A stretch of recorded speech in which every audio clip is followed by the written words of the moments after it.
بسم اللہ الرحمن الرحیم۔ السلام علیکم۔ میری نند ہر 2 دن بعد اپنے 6 بچوں کے ساتھ گھر رہنے آ جاتی اور ہر وقت بھائی کے کان بھرتی۔ وہ ہر روز مجھے مارتا اور 1 روپیہ نہ دیتا۔ ایک روز جھاڑو دیتے وقت 500 روپے کا نوٹ ملا۔ اسی وقت دروازے پر ایک فقیر آیا۔ میں نے وہ نوٹ اس فقیر کو دے دیا۔ اس نے مجھے اپنی پھٹی ہوئی چادر دی اور کہا، رکھ لو، امیر ہو جاؤ گی، کل سے یہ سب تمہارے نوکر بن جائیں گے۔ میں نے اس کی بات کو مذاق سمجھا، لیکن جو ہی صبح ہوئی میرے قدموں تلے سے زمین نکل گئی، کیونکہ وہ سب تو میرا نام حریم ہے۔ زندگی کی سب سے بڑی غلطی یہ تھی کہ میں غریب ماں باپ کی بیٹی تھی۔ وہ غریب ماں باپ جنہوں نے اپنی بیٹی کی شادی اپنے سے قدرے اونچے خاندان میں کر دی۔ میرے سسرال میں میری ساس اور سسر کے علاوہ میری ایک نند بھی تھی۔ میرے شوہر کا ایک بھائی اور بھی تھا، لیکن وہ شادی شدہ تھا اور ہم سب سے الگ رہتا تھا۔ میری نند تو شادی شدہ تھی، لیکن وہ ہر روز ہمارے گھر میں اپنے گھر سے زیادہ رہتی اور ایک بھاری بھرکم وجود کی عورت تھی۔ اس کا نام سائرہ تھا۔ اس کے 6 بچے تھے۔ وہ ہر دوسرے دن ہمارے گھر میں اپنے بچوں کو لے کر آ جاتی۔ اس کے بچے سارے گھر میں ادھم مچاتے، میں بار بار گھر صاف کرتی، وہ بار بار گندا کر دیتے، بلکہ میرے ساتھ ضد بنا لیتے اور پورا دن گھر میں طوفان مچاتے۔ سائرہ اپنے بچوں کو روکتی بھی نہیں اور کہتی کہ جاؤ، جا کر کھیلو، جو مرضی کرو، تمہارے نانا کا گھر ہے، کسی کے باپ کا تو نہیں۔ یوں تو اس گھر میں روز دال اور سبزی کے علاوہ کچھ نہیں پکتا تھا، لیکن جس دن سائرہ نے آنا ہوتا اس دن گوشت ہی پکتا، ورنہ سائرہ کھانا نہ کھاتی۔ اسی بہانے ہفتے میں 3-4 دن گوشت کھانے کو مل جاتا۔ میرا شوہر عام روایتی شوہروں کی طرح تھا، اس کو مجھ سے زیادہ لگاؤ نہیں تھا۔ بس وہ مجھے اپنی بیوی سمجھتا اور میرے حقوق پورے کرتا۔ کبھی غصہ ہوتا تو ضرورت سے زیادہ ہی ڈانٹ دیتا۔ گھر میں 1 روپیہ نہیں دیتا تھا، ساری تنخواہ میری ساس کو دے دیا کرتا، نہیں تو سائرہ کو اس گھر میں نہ رہ کر بھی یہاں حکومت کرتی تھی۔ سائرہ جب بھی ہمارے گھر آتی، رات کو ہم میاں بیوی میں لڑائی ہو جاتی، وہ پورا دن اپنے بھائی کے کان بھرتی رہتی۔ شام تک میرا شوہر مجھ سے کسی نہ کسی بات کا بہانہ بنا کر جھگڑا کر لیتا۔ ایک دن تو میں نے اسے یہاں تک بھی کہتے ہوئے سنا کہ ایسے مرد ہوتے ہیں جو عورتوں کو دبا کر رکھتے ہیں، آپ نے تو اسے ملکہ بنا کے رکھا ہوا ہے، اس کو زیادہ سر پر نہ چڑھایا کریں، نہیں تو یہ آپ کو تنگ کرے گی، اس کو اس کے اوقات میں رکھیں۔ یہ تو مرد کی شان ہوتی ہے کہ وہ عورت کو اس کے اوقات میں رکھے۔ جو مرد عورت کو دبا کر رکھتا ہے وہ دراصل مرد ہوتا ہے۔ میرے شوہر کو ہمیشہ ایسے ہی بھڑکاتی، لیکن میں کچھ نہیں کہہ سکتی تھی، کیونکہ وہ میرے شوہر سے عمر میں بڑی تھی اور میرا شوہر اسے بہت عزت دیتا تھا۔ میری نند کا شوہر ایک نہایت ہی معصوم سا انسان تھا۔ میری نند نے اسے بھی بہت تنگ کر رکھا تھا۔ وہ تو شکر کرتا ہوگا کہ یہ گھر سے گئی۔ وہ ہفتے میں 3 بار ہمارے گھر آتی اور 2-2 دن کے لیے یہیں رک جاتی تھی۔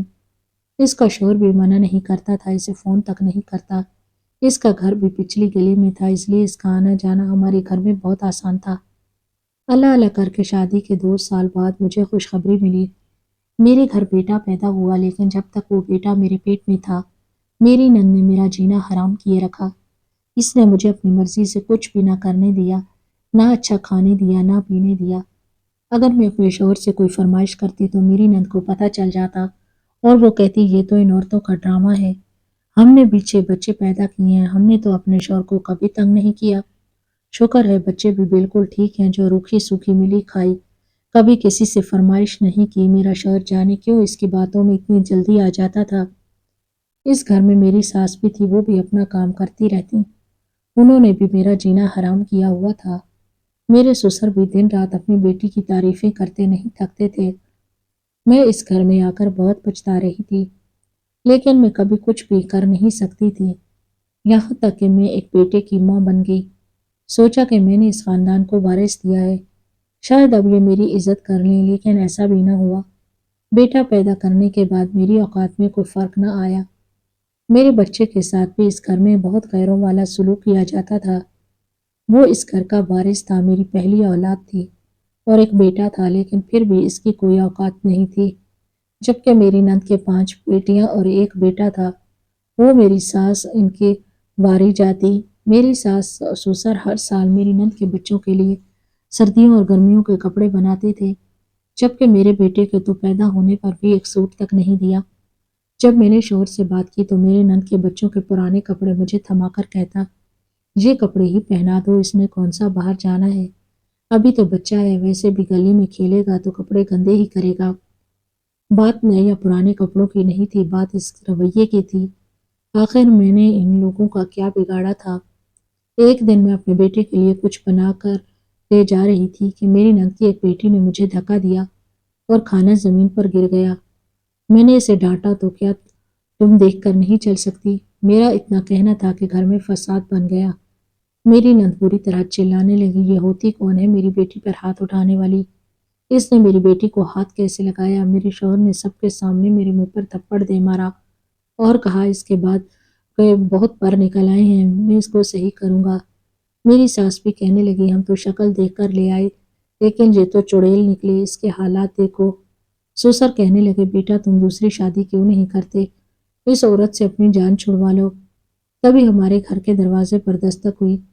میرا شوہر دیکھنے گیا لیکن باہر کوئی نہیں تھا۔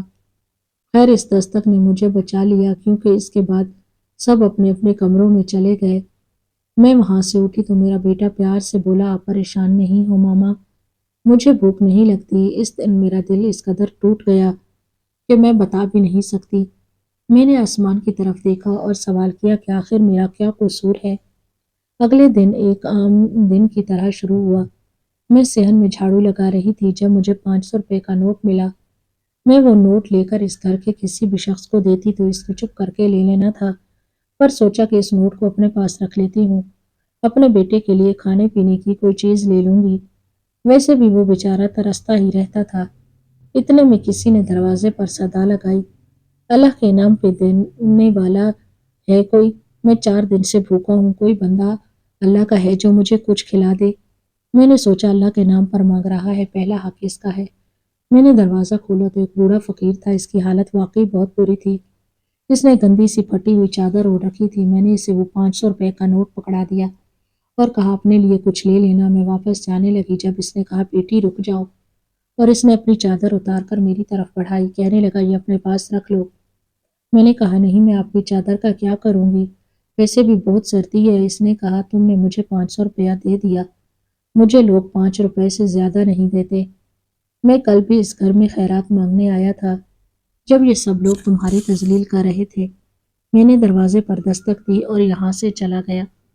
تمہارے چہرے پر بھی زخموں کے نشان لگے ہیں، یہ چادر اپنے پاس رکھ لو، دیکھ لینا کچھ ایسا ہو جائے گا کہ یہ سارے لوگ تمہارے غلام ہو جائیں گے۔ مجھے چادر پکڑا کر وہ وہاں سے فوراً چلا گیا۔ اس نے کوئی اور بات نہیں کی، میں اسے پکارتی رہی لیکن اس نے میری بات ہی نہیں سنی۔ میں نے چادر کی طرف دیکھا تو وہ واقعی پرانی لگ رہی تھی۔ میں نے اس کو اپنے کمرے میں جا کر رکھ دیا۔ آج کا دن گزر گیا، رات کو سائرہ پھر ہمارے گھر آ گئی۔ رات کا کھانا کھا کر سب لوگ سو گئے تو میں فقیر کی باتوں کے بارے میں سوچ رہی تھی۔ میں یہ نہیں سوچ رہی تھی کہ جو اس نے کہا ہے وہ سچ ہو جائے گا، وہ ضرور مذاق کر رہا تھا۔ میں تو اس کی بات پر ہنس رہی تھی جب اس نے کہا کہ سب تمہارے غلام ہو جائیں گے۔ میں دل ہی دل میں سوچنے لگی کہ اگر سب میرے غلام ہو جائیں تو میں ان سے بدلہ ضرور لوں گی۔ ان لوگوں نے مجھے بہت تنگ کیا ہے، میرے بچے کو بھی خون کے آنسو رلایا ہے۔ میں یہی سوچتے سوچتے سو گئی۔ جب صبح اٹھی تو پھر سے کچن کی طرف بڑھی۔ مجھے پتا تھا آج سائرہ آئی ہوئی ہے اور اس کے بچوں کو صبح ناشتے میں صرف انڈے پراٹھے پسند ہیں۔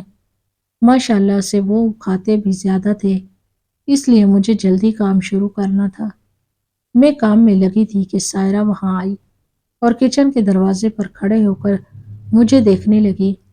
میں سمجھ گئی کہ یہ صبح صبح کوئی ایسی بات کرے گی جس سے میرا دل جلے، یا تو مجھ میں کوئی کیڑا نکالے گی کہ تم یہ کیا کر رہی ہو، ابھی تک تم نے ناشتہ کیوں نہیں بنایا۔ لیکن جب اس نے زبان کھولی تو میرا منہ کھلے کا کھلا رہ گیا۔ بھابی آپ ناشتہ کیوں بنا رہی ہیں، مجھے کہہ دیا ہوتا۔ میں حیران ہو کر اسے دیکھنے لگی۔ اس نے آج تک مجھے بھابی نہیں کہا تھا، ہمیشہ مجھے میرے نام سے پکارا تھا، بلکہ کبھی کبھی تو نام کی جگہ منحوس کہہ کر بھی پکارتی تھی۔ مجھے حیرانی ہوئی جب اس نے پیار سے مجھے بھابی کہا۔ میرے ہاتھ سے سامان لینے لگی اور کہنے لگی ناشتہ وہ بنائے گی۔ میں نے کہا دیکھو تھوڑی دیر ہو گئی ہے لیکن تم غصہ نہیں ہو، میں بس بنا رہی ہوں۔ میں سمجھی کہ وہ مجھ پر طنز کر رہی ہے۔ کیونکہ میں نے ابھی تک ناشتہ نہیں بنایا۔ لیکن وہ بالکل سنجیدہ تھی، اس نے میرے ہاتھ سے سامان لیا اور ناشتہ بنانے لگی۔ میں کچن سے باہر نکلی تو سامنے میری ساس کھڑی تھی۔ میں سمجھی کہ وہ شکوہ کرے گی کہ تمہارے ہوتے ہوئے سائرہ ناشتہ کیوں بنا رہی ہے، لیکن میری ساس نے بہت پیار سے میرے سر پر ہاتھ پھیرا اور کہا، بیٹا رات کو نیند کیسی آئی؟ کھڑی کیوں ہو؟ بیٹھ جاؤ۔ تم نے سویٹر کیوں نہیں پہنا؟ میں تمہارے لیے سویٹر لے کر آتی ہوں۔ میری ساس میرے لیے سویٹر لے آئی اور مجھے بیٹھنے کو کہا۔ اس نے میرا ماتھا چوما اور مجھے اپنے پاس بٹھا لیا۔ میں تو حیران و پریشان رہ گئی کہ یہ کیا ہو رہا تھا۔ یہ سب ان کا پلان تو نہیں؟ مجھ سے کوئی غلطی تو نہیں ہوئی؟ کہیں یہ سب مجھے جان سے مارنے والے تو نہیں؟ مجھے فوراً اپنے بیٹے کا خیال آیا۔ میں نے کہا، میرا بیٹا کہاں ہے؟ میری ساس نے کہا، وہ تمہارے ابو کے ساتھ صبح کی سیر پر گیا ہے۔ میرے سسر روز صبح کی سیر پر جاتے تھے۔ میرا بیٹا ان کے ساتھ جانے کی ضد کرتا تھا، لیکن وہ اسے کبھی بھی اپنے ساتھ لے کر نہیں جاتے تھے۔ کہتے تھے کہ میں اس کو اپنے ساتھ نہیں لے کر جانا چاہتا، یہ راستے میں مجھے تنگ کرے گا، کھانے پینے کی چیزیں مانگے گا۔ لیکن آج وہ خود اسے لے کر گئے تھے۔ یہ بات قابل ہضم نہیں تھی۔ مجھے ایسے لگ رہا تھا کہ میں کوئی خواب دیکھ رہی ہوں۔ میں نے اپنے ہاتھ کی چٹکی بھری، لیکن وہ خواب نہیں تھا۔ اور سب سے زیادہ حیران میں تب ہوئی جب میرے شوہر نے مجھے آواز دے کر بلایا۔ میں اندر کمرے میں گئی تو میرا شوہر تیار ہو رہا تھا۔ کہنے لگا، ناشتہ کمرے میں ہی کرتے ہیں، ہم لوگ ساتھ ناشتہ کریں گے۔ میرا تو منہ کھلے کا کھلا رہ گیا۔ شادی کے دوسرے دن بھی میرے شوہر نے میرے ساتھ بیٹھ کر ناشتہ نہیں کیا تھا۔ آج اسے میرے ساتھ ناشتہ کرنے کی کیا سوجھی تھی؟ میں اسے حیران دیکھ کر وہ میری سمت پلٹا۔ مجھے لگا یہی کہے گا کہ بے وقوف عورت، ایسے کیا دیکھ رہی ہو، جاؤ جا کر ناشتہ لگا لو۔ لیکن وہ میرے قریب آیا اور بڑے پیار سے میرے چہرے کو اپنے ہاتھوں میں پکڑ کر میری آنکھوں میں دیکھ کر بولا، کیا بات ہے، طبیعت تو ٹھیک ہے نا؟ میرے آس پاس کیا ہو رہا تھا مجھے کچھ سمجھ نہیں آ رہا تھا۔ میرے شوہر نے مجھے اپنے پاس بٹھا لیا، میری پیشانی پر ہاتھ لگا کر چیک کرنے لگا کہ مجھے بخار تو نہیں۔ میری نند ہمارے لیے بہت اچھا ناشتہ بنا کر لے آئی، ہمارے کمرے میں ہی رکھ دیا۔ میرا بیٹا بھی کمرے میں داخل ہوا، جو میرے سسر کے ساتھ سیر کرنے گیا تھا۔ اس کے ہاتھ میں بہت ساری کھانے پینے کی چیزیں تھی اور وہ بہت خوش نظر آ رہا تھا۔ میری آنکھوں میں آنسو آ گئے، مجھے لگا میں خواب دیکھ رہی ہوں۔ میری آنکھوں میں آنسو دیکھ کر میرا شوہر تڑپنے لگا۔ اس نے مجھ سے ایک ہی سانس میں کئی دفعہ پوچھا، تم کیوں رو رہی ہو؟ تمہیں کوئی مسئلہ ہے کیا؟ کسی نے کچھ کہا ہے؟ مجھے بتاؤ جس کی وجہ سے رو رہی ہو، میں اسے جان سے مار ڈالوں گا۔ میں مزید حیران رہ گئی تھی کہ میرے شوہر کس قسم کی باتیں کر رہے ہیں۔ ایسی باتیں تو میرا شوہر تب بھی نہ کرتا۔ میرے شوہر نے مجھے کہا کہ تم شام میں تیار رہنا، میرا بیٹا اور ہم لوگ سیر کرنے جائیں گے، اور ہاں، مجھے تھوڑے سے پیسے دے دو۔ جب میرے شوہر نے مجھے یہ بات کہی تو میں حیران ہو گئی۔ میں نے کہا، پیسے؟ میں آپ کو پیسے کہاں سے دوں؟ اس نے کہا، تمہارے پاس ہی تو ہیں پیسے۔ میں سوچنے لگی کہ میرے پاس 1 روپیہ بھی نہیں، میرے شوہر نے تو مجھے آج تک پیسے نہیں دیے، پھر میں نے پیسے کہاں سے لینے تھے؟ میں نے اپنے شوہر سے پوچھا کہ آپ کن پیسوں کی بات کر رہے ہیں؟ تب انہوں نے ایک بیگ کی طرف اشارہ کیا اور کہا کہ اس میں تو رکھے ہیں۔ اس پر اس فقیر کی چادر بھی پڑی تھی۔ میرا دل اچانک سے بیٹھ گیا کہ یہ اس وجہ سے ہو رہا تھا۔ مجھے اس فقیر کے الفاظ یاد آئے جب اس نے کہا تھا کہ تم امیر ہو جاؤ گی، یہ سب لوگ تمہارے غلام ہو جائیں گے۔ اس کا مطلب فقیر نے جو کہا وہ سچ کہا تھا۔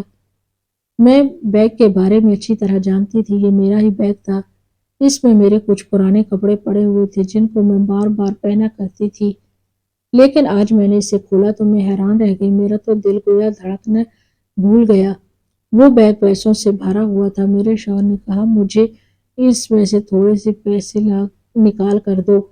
میرا شوہر ایسے پیش آ رہا تھا جیسے وہ روز اس بیگ میں سے پیسے نکال دیتی ہوں اور ہمارے گھر میں اس کا ہونا ایک بہت ہی نارمل بات ہے، جیسے آج تک میں نے اس پر کبھی غصہ ہی نہ کیا ہو، جیسے ہم ہمیشہ سے اسی طرح سے رہ رہے ہوں۔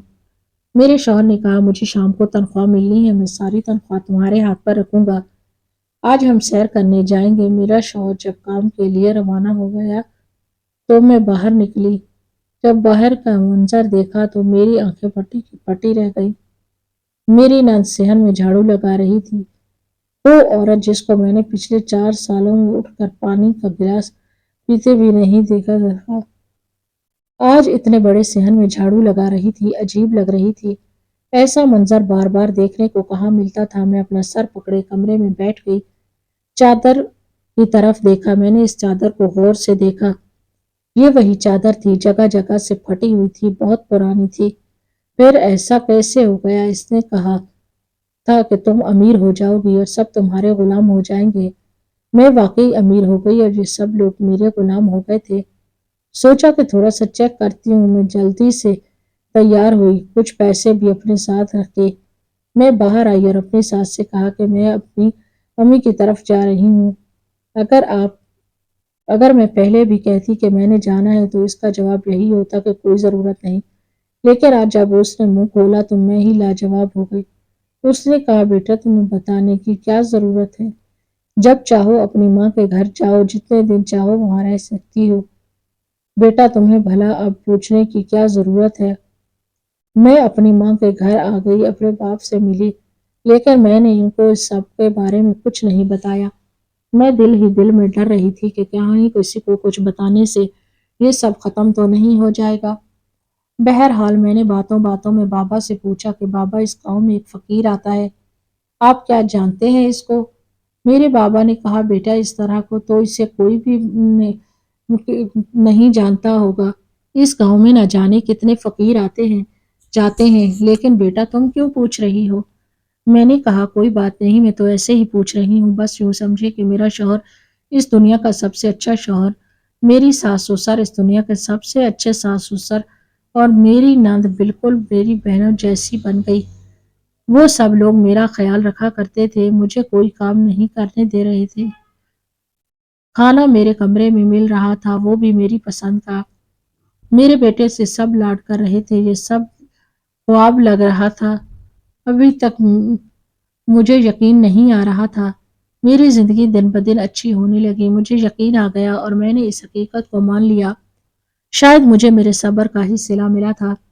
پھر ایک دن میرے ساتھ ایک عجیب بات ہوئی۔ میں نے دیکھا میرے چہرے پر چھائیاں پڑ رہی تھی، پر یہ ناممکن تھا کیونکہ میرے ماں باپ نے میری شادی 16 سال میں کر دی تھی اور ابھی میں صرف 21 سال کی ہوئی تھی۔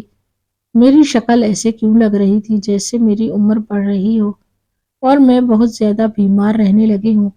اب جبکہ میں بہت زیادہ خوش رہتی تھی، اچھا کھاتی تھی، اچھا پیتی تھی، چلتی پھرتی تھی، مجھے کوئی ٹینشن نہیں تھی، سارے گھر والے مجھے پیار کرتے تھے، پر دن بدن میری حالت بگڑنے لگی، مجھ میں طاقت کی کمی ہونے لگی، مجھے اپنا آپ عجیب لگنے لگا، میری شکل سے ساری رونق اور حسن غائب ہو گیا، یہاں تک کہ پوری حالت بالکل ایک زندہ لاش جیسی ہو گئی۔ میں حیران تھی کہ میرے گھر والوں میں سے کسی نے مجھے ایسا کچھ نہیں کہا۔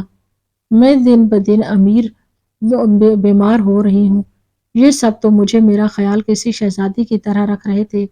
اس حد درجہ خیال سے مجھے کوفت ہوتی تھی۔ سب عجیب لگنے لگا، میں جو کہتی اس کا جواب ہاں میں ہی دیتے تھے۔ ایک دن اس گھر کے ماحول سے میں تنگ آ کر گھر سے باہر نکل گئی۔ جب میں نے دور سے اسی فقیر کو دیکھا اور میں بنا کچھ سوچے سمجھے اس کے پیچھے بھاگ اٹھی، بالآخر میں نے اس کا راستہ روک لیا۔ اس نے مجھے دیکھا اور کہا کیا چاہیے تمہیں؟ میں نے کہا تم نے مجھے نہیں پہچانا، تم نے تو مجھے اپنی چادر دی تھی۔ اس نے کہا ہاں تم مجھے یاد ہو، لیکن تم بہت بدل گئی ہو۔ میں نے کہا میرے ساتھ کیا ہو رہا ہے؟ مجھے سب کچھ مل گیا ہے لیکن میری صحت میرے پاس نہیں۔ اس فقیر نے مجھے کہا کہ کچھ پانے کے لیے کچھ کھونا پڑتا ہے، تم اپنی زندگی سے بہت تنگ تھی، اس لیے میں نے تمہاری مدد کی، لیکن تمہیں بدلے میں کچھ ملا ہے تو تمہیں کچھ قربان بھی کرنا پڑے گا۔ میں نے کہا یہ کیسا انصاف ہے؟ سب گھر والے میرے ساتھ اچھا سلوک نہیں کرتے تھے، مجھے دن رات ذلیل کرتے تھے، یہ تم نے بھی دیکھا ہے۔ اگر وہ سب راہ راست پر آ گئے ہیں تو کیا اس کے بدلے میں مجھے اپنی صحت قربان کرنا ہوگی؟ مجھے تو یوں بھی لگتا ہے کہ میں بہت جلدی مر جاؤں گی۔ فقیر نے کندھے اچکائے اور کہا تم نے اپنی قسمت کا رخ بدلا ہے۔ اب بدلے میں اتنی بھی قربانی نہیں دے سکتی۔ ہو سکتا ہے جو تم اتنی قربانی دے رہی ہو، سب کچھ برداشت کر رہی ہو، اس کا صلہ تمہیں کچھ اور مل جاتا، لیکن تم نے صبر نہیں کیا۔ میں نے اسے کہا کہ وہ وہیں پر رہے۔ میں اپنے گھر آئی اور بنا کچھ سوچے سمجھے وہ چادر اٹھا کر واپس اس فقیر کو دے دی۔ میں نے کہا یہ چادر تم پاس لے جاؤ، مجھے نہیں چاہیے۔ اس نے کہا تم اس کا مطلب سمجھتی ہو؟ یہ چادر واپس کرنے کا مطلب یہ ہے کہ تمہاری زندگی پھر سے پہلے جیسی ہو جائے گی۔ میں نے کہا مجھے کوئی پرواہ نہیں، میری زندگی بھلے پہلے جیسی ہو جائے، لیکن میں نے یہ بات سیکھ لی ہے کہ صحت سے بڑھ کر کچھ نہیں ہے۔ انسان زندہ رہے تو اپنے حالات بھی بدل سکتا ہے اور مشکل حالات میں بھی گزارا کر سکتا ہے، لیکن جب اس کے پاس صحت ہی نہ ہو تو وہ دولت کا کیا کرے؟ فقیر بابا نے میرے سر پر ہاتھ رکھا اور کہا میں اللہ سے تمہارے لیے دعا کروں گا۔ وہ چادر لے کر وہاں سے چلے گئے جس میں سے کبھی پیسے ختم ہی نہیں ہوتے تھے، اس میں سے 1 روپیہ بھی نہیں تھا۔ مجھے حیرانی نہیں ہوئی تھی، میں نے اس بیگ کو بند کر دیا اور سو گئی۔ صبح اٹھی تو میری ساس نے مجھے جگایا کہ اٹھ جا، کب تک سوتی رہے گی؟ گھر کے 1000 کام پڑے ہیں۔ جانے کیوں مجھے آج ان کی یہ آواز اور یہ لہجہ بہت اچھا لگ رہا تھا، کیونکہ میں نے خود کو دیکھا تو میں بہت بہتر لگ رہی تھی۔ میں نے اپنی زندگی میں ہونے والے اس واقعے سے یہی سیکھا، کبھی بھی اپنی قسمت کو کوسنا نہیں چاہیے۔ اللہ نے ہمارے لیے جو بھی کیا ہے وہ ہم بہت سوچ سمجھ کر کیا ہے۔ اس کا فیصلہ بہترین فیصلہ ہوتا ہے، جو خدا ہمارے لیے چاہتا ہے وہی سب بہتر ہوتا ہے۔ پھر ایسا بھی نہیں ہوا کہ میں اپنی زندگی میں اپنے سسرال میں ذلیل ہی ہوتی رہی، بلکہ حالات بہتر ہو گئے جب میرے شوہر نے میرے کہنے پر ایک لاٹری کا ٹکٹ لیا اور وہ ٹکٹ نکل آیا۔ میرے شوہر کے پاس پیسے آئے اور تو اس کا موڈ بھی اچھا ہو گیا۔ میری نند کے شوہر کا تبادلہ ہو گیا دوسرے شہر میں، اس لیے وہ اپنے بچوں سمیت وہاں پر چلی گئی۔ میرے ساس سسر بھی میرے ساتھ اچھے رہنے لگے۔ اللہ نے مجھے ایک اور بیٹے سے نواز دیا اور میرے گھر کے حالات پہلے سے بہت بہتر ہو گئے۔